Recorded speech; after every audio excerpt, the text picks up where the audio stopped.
નમસ્તે વિદ્યાર્થીઓ, આજે આપણે બધાને હિન્દીના વિષયનું લેક્ચર છે.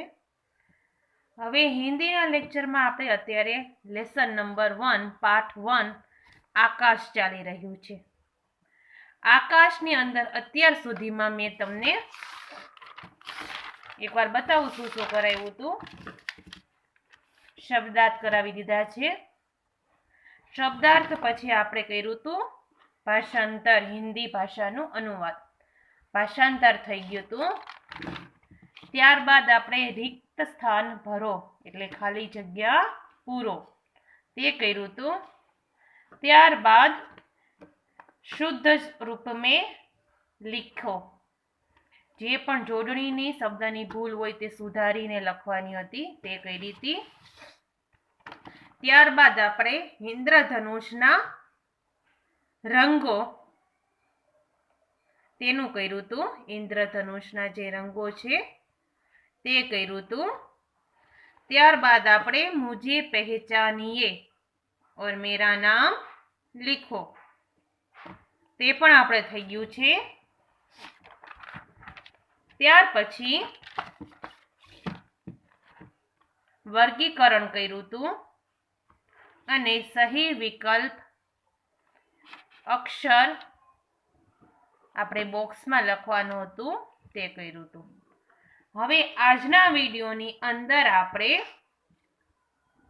પ્રશ્નો કે ઉત્તર લીખો સૂચના લખવાની છે. નીચે જગ્યા હોય તો નીચે, નકર નવા પન્ના ઉપર પ્રશ્નો કે ઉત્તર લીખો એટલે પ્રશ્નોના જવાબ લખો. તેમાં પેલું છે 1 નંબર મેં, આમાં બધાએ હિન્દીમાં જ લખવાનું છે, ગુજરાતી કે અંગ્રેજીમાં નહીં. નંબર, ઉત્તર, પ્રશ્ન નંબર ગમે હોય આપણે હિન્દીમાં જ લખશું. નંબર 1, आकाश का रंग क्या है? प्रश्नार्थ चिन्ह. प्रश्नार्थ चिन्ह અહીંયા ઊભી લીટી નહીં કરવાની, પ્રશ્નાર્થ ચિહ્ન. અહીંયા ઊભી લીટી એટલે છે અર્થ થાય હિન્દીમાં. आकाश का रंग क्या है? આપણે બુકમાં જોયું હતું આકાશ કા રંગ હલકા નીલા હે. તો નીચે ઉત્તર કરીને લખવાનું છે. આકાશ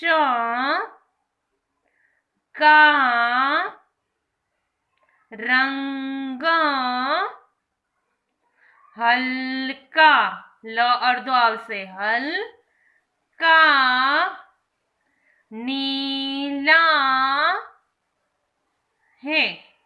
આપણે પૂર્ણ વિરામ બોલીએ ગુજરાતીમાં, અહીંયા ઊભી લીટી એટલે પૂર્ણ વિરામ.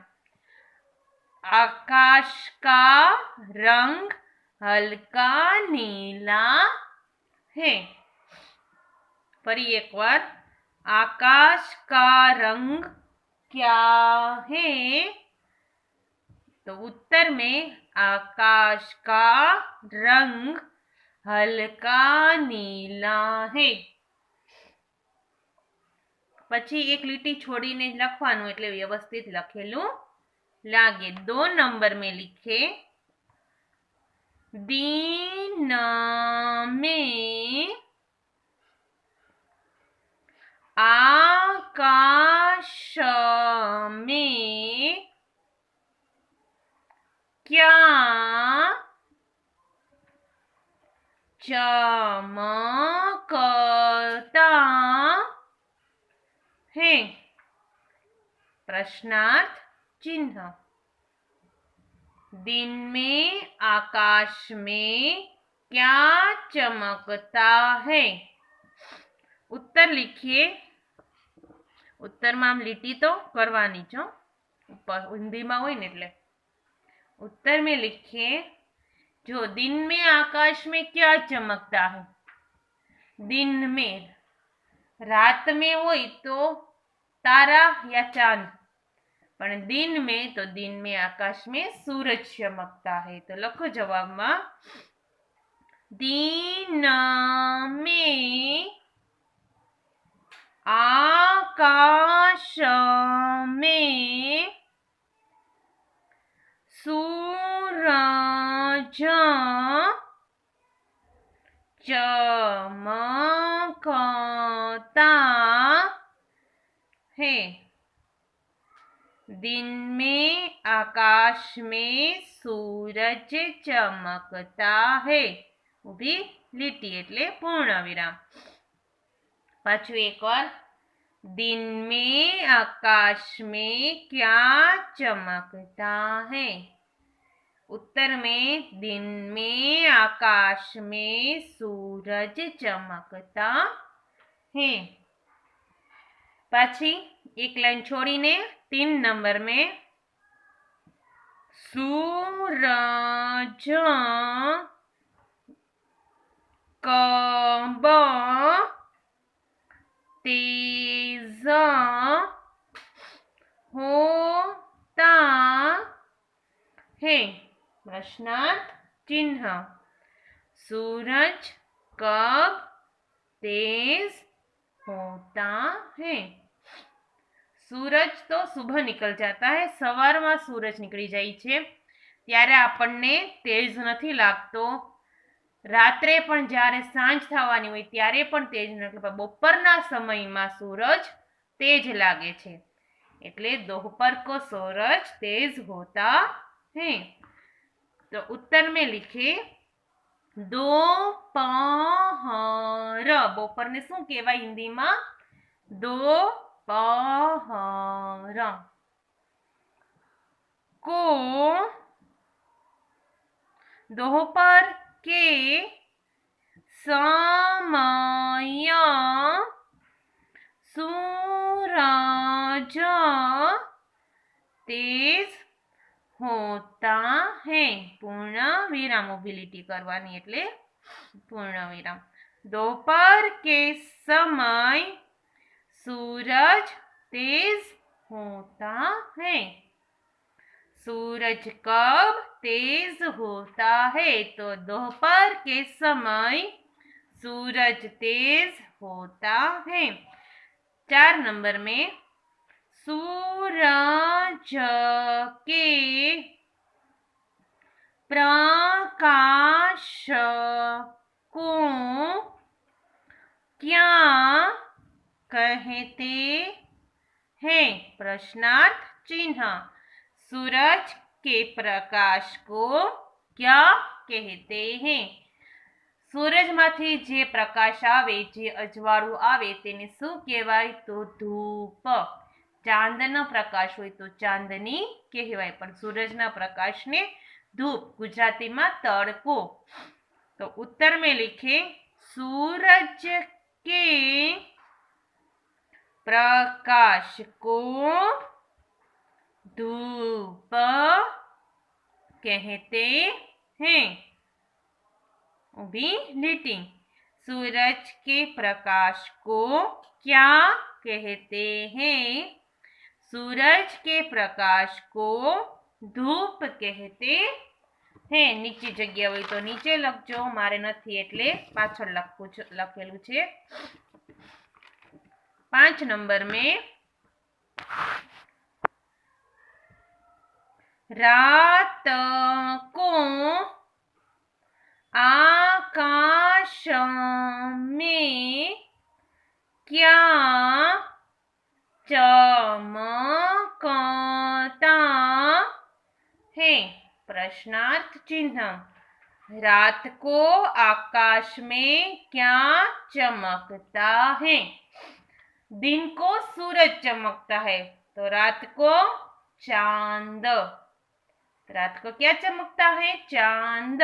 बराबर है। तो रात को आकाश में चांद चमकता है। लखो उत्तर में, रात को आकाश में चांद चमकता है।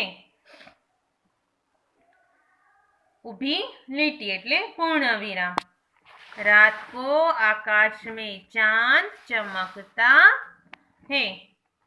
एना पछी छे फरी एक बार वाचू। रात को आकाश में क्या चमकता है। रात को आकाश में चांद चमकता है। दिन में कहे तो सूरज અને रात को कहे तो चांद। 6 नंबर में लाइन छोड़ीने चांद के प्रकाश को क्या कहते हैं। प्रश्नार्थ चिन्ह। चांद के प्रकाश को क्या कहते हैं। आगळ आवी गयो। सूरज के प्रकाश को धूप कहते हैं तो चांद के प्रकाश को चांदनी कहते हैं। जवाब में लखो। उत्तर में लिखे। उत्तर में बधाई में आड़ी लीटी आपणे करवानी छे। लिखे उत्तर में चांद के प्रकाश को चांदनी कहते हैं। चांद के प्रकाश को चांदनी कहते हैं। पर एक बार चांद के प्रकाश को क्या कहते हैं। चांद के प्रकाश को चांदनी कहते हैं।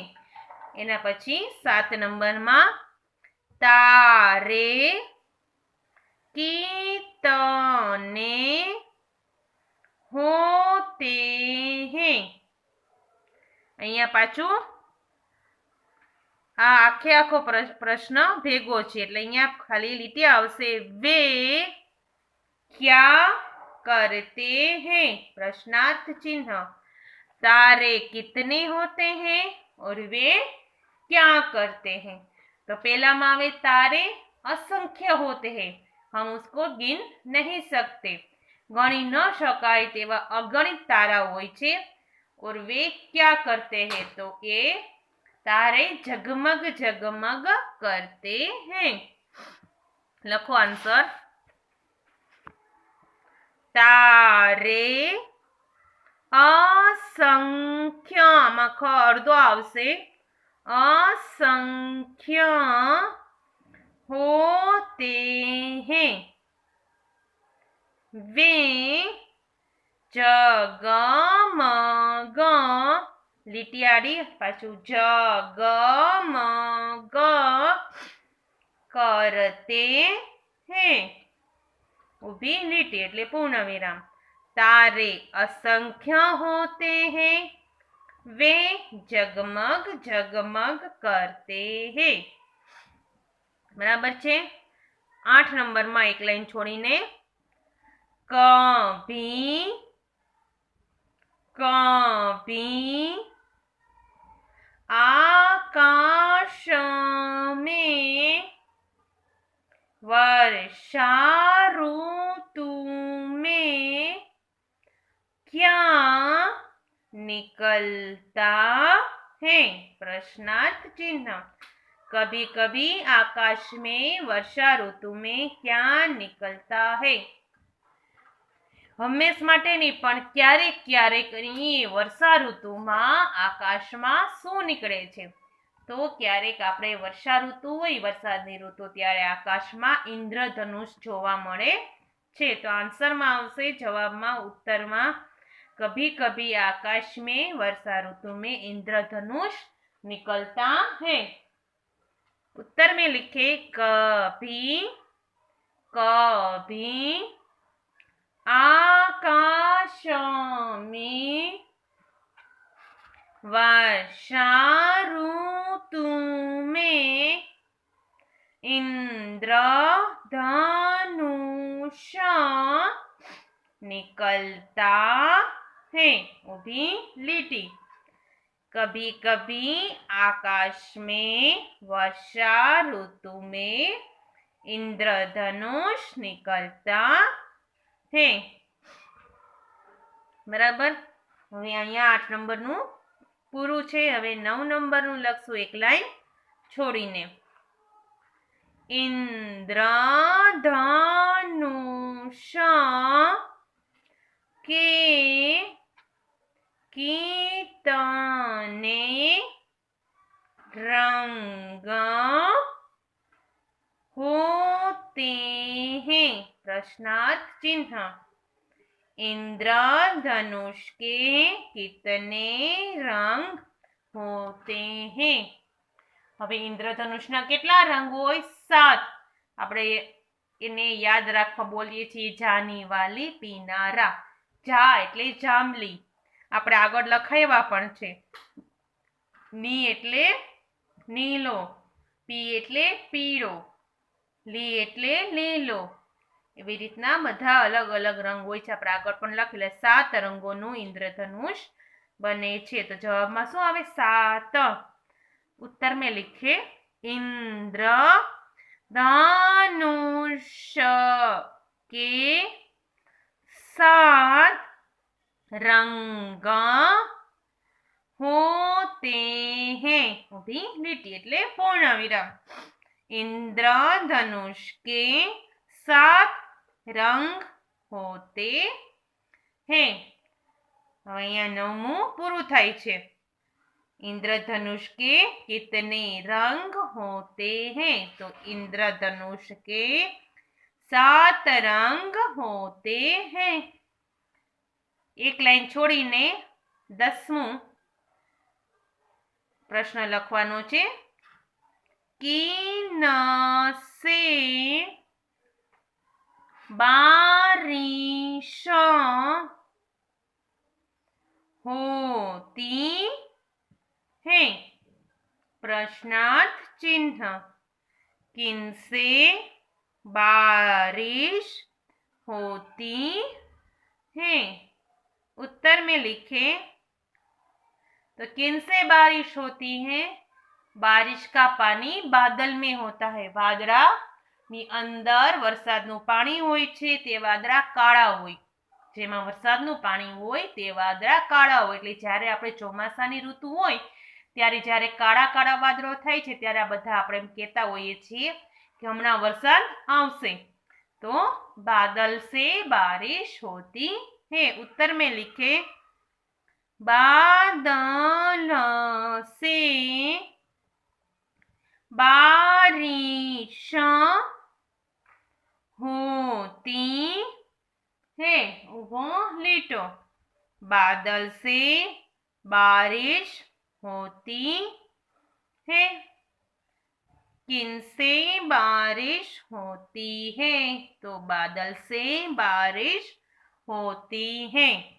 હવે છેલ્લો છે એક લાઈન છોડીને લખવાનો 11 નંબર में. किसका अंत नहीं है? प्रश्नार्थ चिन्ह.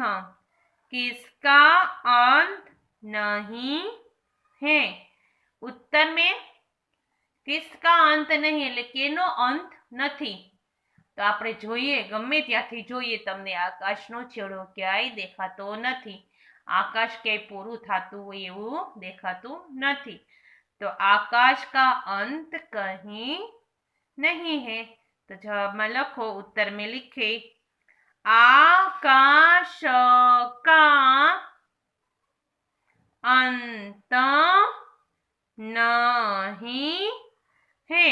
ऊभी लीटी. आकाश का अंत नहीं है. किसका अंत नहीं है? तो आकाश का अंत नहीं है. અહીંયા આપણે પાઠ નંબર 1 આકાશ પૂરું થાય છે. તેની બધું સ્વાધ્યાય અહીંયા પૂરું થાય છે. હવે નવા વિડીયો આપણે જ્યારે હશે ત્યારે પાઠ નંબર 2 ચાલુ કરીશું. પાઠ નંબર 1 નું બધું એક્સરસાઇઝ એટલે બધી સ્વાધ્યાયો અહીંયા આપણે પૂરી થઈ ગઈ છે. હવે નવા લેસનની અંદર નવા વિડીયોમાં નવું લેસન ચાલુ કરીશું. બરાબર છે? હારોહાર બધા લખતા રહેજો. તો ઓકે સ્ટુડન્ટ્સ, ગુડ બાય. અને ટેક કેર.